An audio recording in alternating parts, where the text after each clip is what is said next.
So y'all know me, with everything happening yesterday, even though I'm in the middle of my vacation, I gotta make some content today talking about recruiting, and we need to start with the 5-star defensive back, top 20 player in the nation, regardless of position, Tony Mitchell, committing to the Crimson Tide. We need to talk about what this means for Alabama, what Tony Mitchell brings to the table, a position coach for Alabama the nation needs to know about, and everything in between. But before we do, as always, y'all know the drill. I need to hear from you. Hop down to the comments, Y for yes, N for no. Are you excited Mitchell joins Alabama's class? And let me know what you're thinking. But having said that, let's jump right into this. And we need to start with why this is such a big deal, because Tony Mitchell is one of the elite prospects in this class.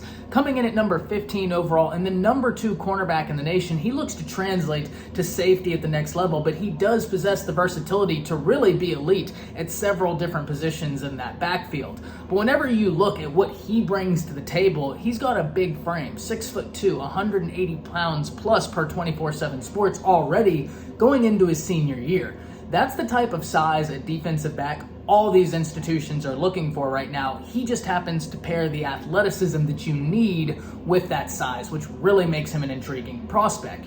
And when you look at what Alabama's doing at the defensive back position this year, this could be a class we talk about for quite some time.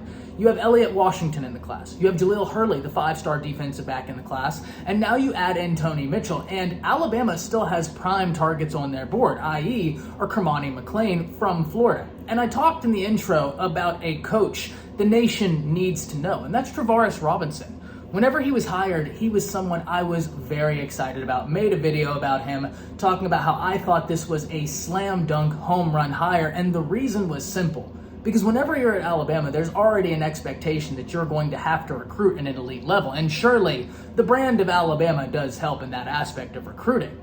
But this is someone who's been an elite recruiter everywhere he's been, from South Carolina to Florida. He's had results, but it's not just the recruiting that's important.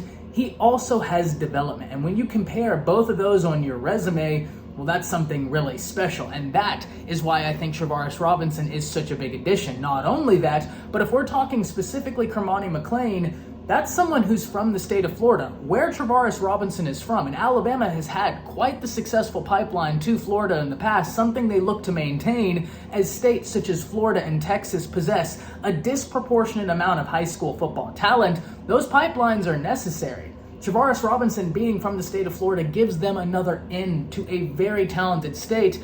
And right now, for a prospect that every institution in the nation wants in Kermani McLean, and if Alabama can double down and get him in this class, well, they would be over the moon, because they had a great defensive back class last season, but they knew what could have been, what they could have done.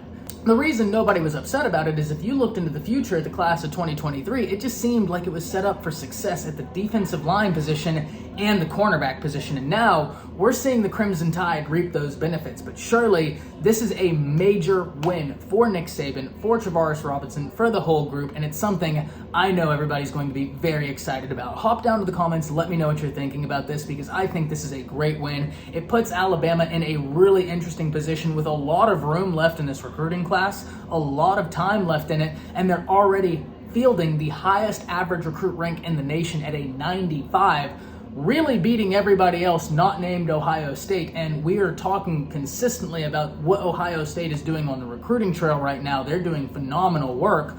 So for you to already be there with a smaller class is really saying something. This is going to be a special class for Alabama. I can't wait to talk about it more, but hop down in the comments. Let me know what you're thinking about adding in Tony Mitchell, because this is a great win, and this could be one of Saban's better defensive back classes when it's all said and done. Let me know what you're thinking. That's it. See ya.